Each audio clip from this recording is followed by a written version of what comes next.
Combien de temps l'État français pourra-t-il, quoi qu'il en coûte, maintenir à flot les revenus de la sphère privée et limiter la casse de l'économie réelle ?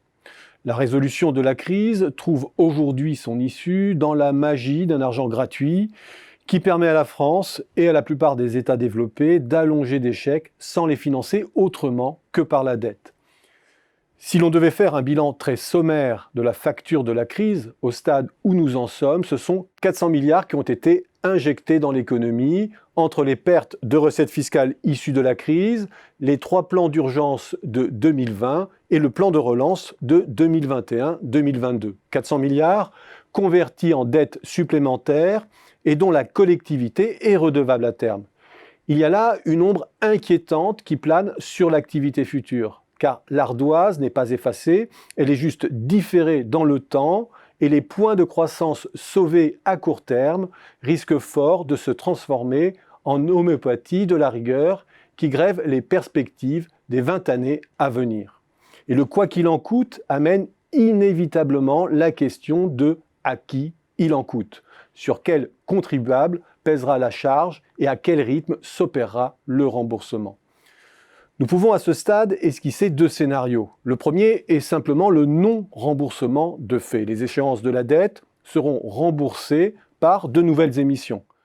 Et c'est déjà ce qui s'opère en réalité. L'État n'a cessé d'augmenter ses émissions depuis 10 ans, couvrant bien au-delà de ses besoins de financement et allouant les 2/3 de ses émissions au remboursement de la dette passée arrivant à échéance et au paiement des intérêts.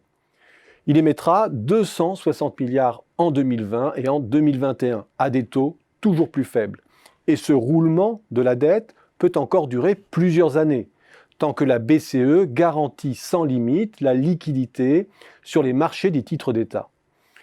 On ne voit certes pas aujourd'hui comment la BCE pourrait prendre le risque d'infléchir sa politique sans créer un cataclysme financier qui mettrait en péril l'intégrité des banques dont elle a la supervision.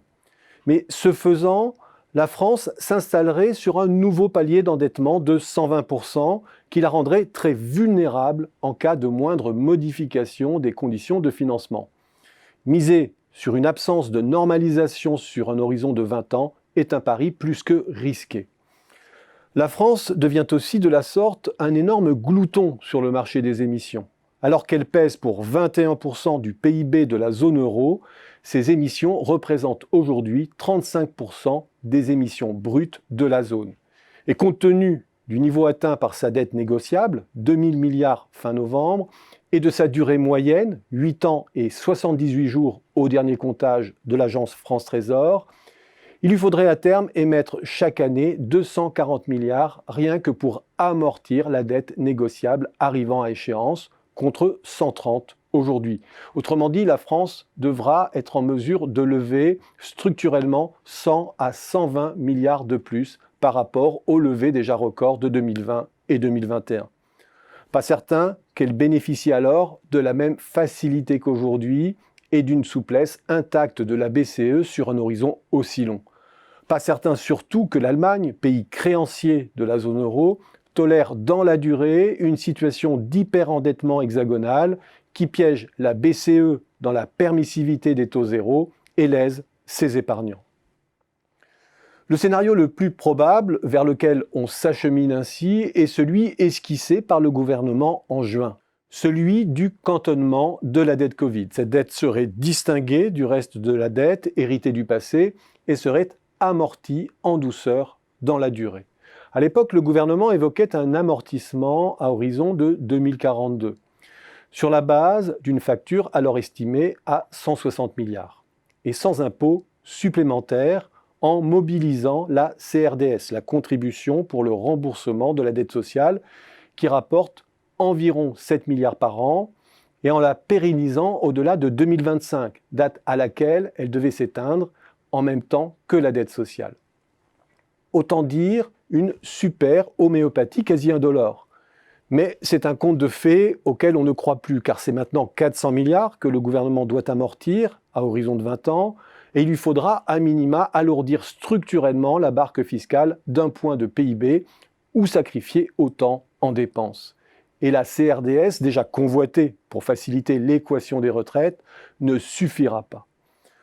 Encore n'ai-je évoqué ici que la partie émergée de l'iceberg, la dette publique qui fera l'objet de toutes les attentions et de tous les psychodrames. Si j'ajoute au quoi qu'il en coûte toutes les avances remboursables dont ont bénéficié les entreprises entre les impôts, les cotisations différées, les prêts garantis ou non, soit au minimum 150 à 200 milliards remboursables à horizon de 1 à 6 ans, on prend toute la mesure de la facture différée de plusieurs dizaines de milliards par an pour les entreprises. Toute la mesure aussi du risque de défaillance massive qui pèse sur les prochaines années et d'évaporation de l'assiette fiscale. Et l'on comprend aussi que le compteur de la facture des 400 milliards que j'ai évoqué pour l'État continue à tourner. Ajoutons à cela tous les nouveaux besoins révélés par la crise en matière de santé, de sécurité, d'éducation, et l'on saisit que derrière ces ellipses, la formule « quoi qu'il en coûte » est une facture qui s'adresse d'abord aux contribuables.